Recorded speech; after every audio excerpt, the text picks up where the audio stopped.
ماہرین کا کہنا ہے کہ روزہ افطار کرنے کے بعد سگریٹ پینے سے زیادہ خطرناک عمل کوئی نہیں۔ افطاری کے وقت جسم کو پانی، گلوکوز اور آکسیجن کی سخت ضرورت ہوتی ہے۔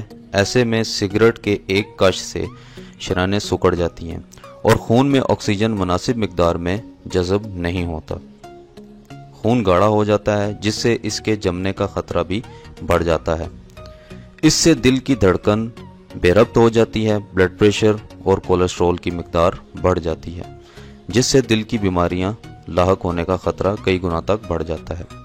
ترکی میں ہونے والی ایک تحقیق میں ڈاکٹر کا کہنا ہے کہ رمضان المبارک میں افطاری کے فوراً بعد سگریٹ نوشی دل کی بیماریوں میں مبتلا کر سکتی ہے اور ساتھ ساتھ یہ جسمانی جھٹکوں کے علاوہ ہاتھ پاؤں میں کپکپاہٹ کا باعث بھی بن سکتی ہے۔ ڈاکٹر کا کہنا ہے کہ رمضان میں سگریٹ نوشی سے خون کی شریانوں کی دیواروں کو شدید نقصان پہنچتا ہے، جو باقی سال بھر پہنچنے والے نقصان سے کہیں زیادہ ہوتا ہے۔ طویل وقفے کے بعد سگریٹ پینے سے جسم کا تمام مدافعتی نظام درم برم ہو جاتا ہے، تاہم افطار کے تھوڑے وقفے سے سگریٹ پینے پر ایسا نہیں ہوتا۔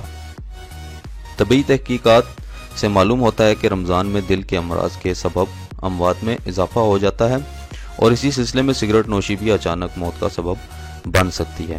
ماہرین کے مطابق ایک سگریٹ انسان کی عمر 8 منٹ تک کم کر دیتا ہے، کیونکہ اس میں 4000 سے زیادہ نقصان دہ اجزاء موجود ہوتے ہیں۔ تمباکو نوشی سے انسان کو دل، پھیپھڑے، سانس، نظام ہضم، پیشاب، معدہ، جگر اور منہ کی بہت سی مہلک بیماریوں کا سامنا کرنا پڑتا ہے۔ تو دوستو یہ تھی آج کی ویڈیو، امید کرتا ہوں آپ کو پسند آئی ہوگی۔ اگر ویڈیو پسند آئی ہے تو لائک، کمنٹ اور شیئر ضرور کر دیجیے گا اور چینل کو ضرور سبسکرائب کریں۔ ملتے ہیں اگلی کسی اچھی ویڈیو کے ساتھ، تب تک کے لیے اجازت دیں۔ اللہ حافظ۔